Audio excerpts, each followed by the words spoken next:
Chapter 51. The kingmen seek to change the law and set up a king. Pahoran and the freemen are supported by the voice of the people. Moroni compels the kingmen to defend their country or be put to death. Amalickiah and the Lamanites capture many fortified cities. Teancum repels the Lamanite invasion and slays Amalickiah in his tent. About 67 through 66 BC. And now it came to pass in the commencement of the 25th year of the reign of the judges over the people of Nephi, they having established peace between the people of Lehi and the people of Morianton concerning their lands, and having commenced the 25th year in peace, nevertheless, they did not long maintain an entire peace in the land, for there began to be a contention among the people concerning the chief judge Pahoran. For behold, there were a part of the people who desired that a few particular points of the law should be altered. But behold, Pahoran would not alter, nor suffer the law to be altered. Therefore, he did not hearken to those who had sent in their voices with their petitions concerning the altering of the law. Therefore, those who were desirous that the law should be altered were angry with him, and desired that he should no longer be chief judge over the land. Therefore, there arose a warm dispute concerning the matter, but not unto bloodshed. And it came to pass that those who were desirous that Pahoran should be dethroned from the judgment seat were called kingmen, for they were desirous that the law should be altered in a manner to overthrow the free government, and to establish a king over the land. And those who were desirous that Pahoran should remain chief judge over the land took upon them the name of freemen. And thus was the division among them. For the freemen had sworn or covenanted to maintain their rights and the privileges of their religion by a free government. And it came to pass that this matter of their contention was settled by the voice of the people. And it came to pass that the voice of the people came in favor of the freemen. And Pahoran retained the judgment seat, which caused much rejoicing among the brethren of Pahoran, and also many of the people of liberty, who also put the kingmen to silence, that they durst not oppose, but were obliged to maintain the cause of freedom.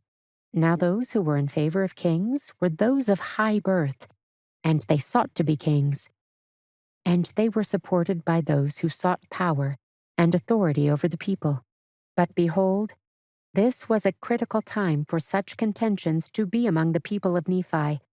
For behold, Amalickiah had again stirred up the hearts of the people of the Lamanites against the people of the Nephites, and he was gathering together soldiers from all parts of his land, and arming them, and preparing for war with all diligence. For he had sworn to drink the blood of Moroni. But behold, we shall see that his promise which he made was rash. Nevertheless, he did prepare himself and his armies to come to battle against the Nephites. Now his armies were not so great as they had hitherto been, because of the many thousands who had been slain by the hand of the Nephites. But notwithstanding their great loss, Amalickiah had gathered together a wonderfully great army, insomuch that he feared not to come down to the land of Zarahemla. Yea, even Amalickiah did himself come down at the head of the Lamanites. And it was in the 25th year of the reign of the judges. And it was at the same time that they had begun to settle the affairs of their contentions concerning the chief judge, Pahoran.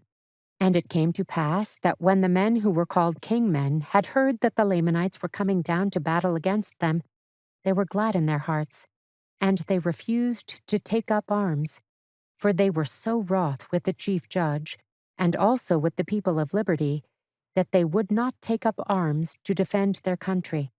And it came to pass that when Moroni saw this, and also saw that the Lamanites were coming into the borders of the land, he was exceedingly wroth because of the stubbornness of those people whom he had labored with so much diligence to preserve. Yea, he was exceedingly wroth. His soul was filled with anger against them. And it came to pass that he sent a petition with the voice of the people unto the governor of the land, desiring that he should read it, and give him, Moroni, power to compel those dissenters to defend their country or to put them to death. For it was his first care to put an end to such contentions and dissensions among the people. For behold, this had been hitherto a cause of all their destruction. And it came to pass that it was granted according to the voice of the people. And it came to pass that Moroni commanded that his army should go against those kingmen, to pull down their pride and their nobility, and level them with the earth, or they should take up arms and support the cause of liberty. And it came to pass that the armies did march forth against them, and they did pull down their pride and their nobility, insomuch that as they did lift their weapons of war to fight against the men of Moroni, they were hewn down and leveled to the earth. And it came to pass that there were 4,000 of those dissenters who were hewn down by the sword. And those of their leaders who were not slain in battle were taken and cast into prison, for there was no time for their trials at this period. And the remainder of those dissenters, rather than be smitten down to the earth by the sword, yielded to the standard of liberty, and were compelled to hoist the title of liberty upon their towers and in their cities, and to take up arms in defense of their country. And thus Moroni put an end to those kingmen, that there were not any known by the appellation of kingmen.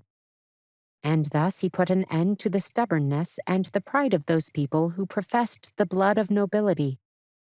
But they were brought down to humble themselves like unto their brethren, and to fight valiantly for their freedom from bondage. Behold, it came to pass that while Moroni was thus breaking down the wars and contentions among his own people, and subjecting them to peace and civilization, and making regulations to prepare for war against the Lamanites, behold, the Lamanites had come into the land of Moroni, which was in the borders by the seashore. And it came to pass that the Nephites were not sufficiently strong in the city of Moroni. Therefore Amalickiah did drive them, slaying many. And it came to pass that Amalickiah took possession of the city, yea, possession of all their fortifications. And those who fled out of the city of Moroni came to the city of Nephihah. And also the people of the city of Lehi gathered themselves together, and made preparations, and were ready to receive the Lamanites to battle. But it came to pass that Amalickiah would not suffer the Lamanites to go against the city of Nephihah to battle, but kept them down by the seashore, leaving men in every city to maintain and defend it. And thus he went on, taking possession of many cities, the city of Nephihah, and the city of Lehi, and the city of Morianton, and the city of Omner, and the city of Gid, and the city of Mulek, all of which were on the east borders by the seashore. And thus had the Lamanites obtained, by the cunning of Amalickiah, so many cities, by their numberless hosts, all of which were strongly fortified after the manner of the fortifications of Moroni, all of which afforded strongholds for the Lamanites. And it came to pass that they marched to the borders of the land bountiful, driving the Nephites before them, and slaying many. But it came to pass that they were met by Teancum, who had slain Morianton, and had headed his people in his flight. And it came to pass that he headed Amalickiah also, as he was marching forth with his numerous army, that he might take possession of the land bountiful, and also the land northward. But behold, he met with a disappointment by being repulsed by Teancum and his men, for they were great warriors. For every man of Teancum did exceed the Lamanites in their strength and in their skill of war, insomuch that they did gain advantage over the Lamanites. And it came to pass that they did harass them, insomuch that they did slay them, even until it was dark. And it came to pass that Teancum and his men did pitch their tents in the borders of the land bountiful. And Amalickiah did pitch his tents in the borders on the beach by the seashore. And after this manner were they driven. And it came to pass that when the night had come, Teancum and his servant stole forth and went out by night, and went into the camp of Amalickiah. And behold, sleep had overpowered them because of their much fatigue, which was caused by the labors and heat of the day. And it came to pass that Teancum stole privily into the tent of the king, and put a javelin to his heart. And he did cause the death of the king immediately, that he did not awake his servants. And he returned again privily to his own camp. And behold, his men were asleep. And he awoke them, and told them all the things that he had done. And he caused that his army should stand in readiness, lest the Lamanites had awakened, and should come upon them. And thus endeth the 25th year of the reign of the judges over the people of Nephi.